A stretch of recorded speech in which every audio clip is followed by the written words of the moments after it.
കഴക്കൂട്ടത്തെ tipper അപകടത്തിന് പിന്നാലെ ഉദ്യോഗസ്ഥരുടെ റിപ്പോർട്ട് ആവശ്യപ്പെട്ട് ഗതാഗത മന്ത്രി കെ.വി. ഗണേഷ് കുമാർ. ടിപ്പറുടെ അമിത വേഗതയിൽ നടപടി സ്വീകരിക്കാൻ മന്ത്രി നേരത്തെ നിർദ്ദേശം നൽകിയിരുന്നുവെന്ന് മന്ത്രി ഓഫീസ് വ്യക്തമാക്കുന്നു. ഇതടക്കമുള്ള നിർദ്ദേശങ്ങൾ പാലിക്കപ്പെട്ടോ എന്നും വിശദീകരണം നൽകണം. ജിബിൻ ജെബിയാണ് വിവരങ്ങളുമായി. ജിബിൻ, നഗരമധ്യത്തിൽ തിരുവനന്തപുരത്ത് ഒരു ടിപ്പർ ലോറി അപകടത്തിൽ യുവതി മരിച്ചിട്ട് അല്പം സമയമേ ആകുന്നുള്ളൂ, അല്പം മണിക്കൂറുകളെ ആകുന്നുള്ളൂ. മന്ത്രി ഏത് തരത്തിലാണ് ഇടപെടുന്നത്? നേരത്തെ എന്തൊക്കെ നിർദ്ദേശങ്ങൾ നൽകിയിരുന്നു? എന്താണ് മന്ത്രി അവകാശപ്പെടുന്നത്? രതീഷ്, ഇന്ന് ഉച്ചയ്ക്ക് 3:30 കൂടിയാണ് കഴക്കൂട്ടത്ത് ടിപ്പർ അപകടമുണ്ടാകുകയും 35 വയസ്സുകാരിക്ക് ദാരുണ അന്ത്യം സംഭവിക്കുകയും ചെയ്തത്.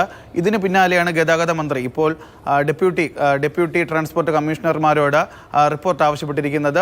മന്ത്രിയുടെ റിപ്പോർട്ട് പറയുന്നത്, അതായത് കഴിഞ്ഞ കുറച്ച് നാളുകൾ മുമ്പ് വിഴിഞ്ഞത്തും അതുപോലെ തന്നെ തിരുവനന്തപുരം അരിസ്റ്റോ ജംഗ്ഷനിലും കാട്ടാക്കടയൊക്കെ തന്നെ സമാന രീതിയിലുള്ള ടിപ്പർ അപകടം ഉണ്ടാവുകയും മരണങ്ങൾ സംഭവിക്കുകയും ചെയ്തിരുന്നു.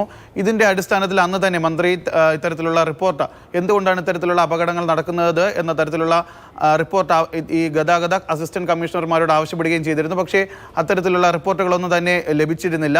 അതുമാത്രമല്ല, ഈ അമിത വേഗത്തിൽ ഓടുന്ന ടിപ്പറുകൾക്ക് എതിരെ നടപടിയെടുക്കണമെന്നും മന്ത്രി ആവശ്യപ്പെട്ടിരുന്നു. അതിലും നടപടികൾ ഉണ്ടായിട്ടില്ല.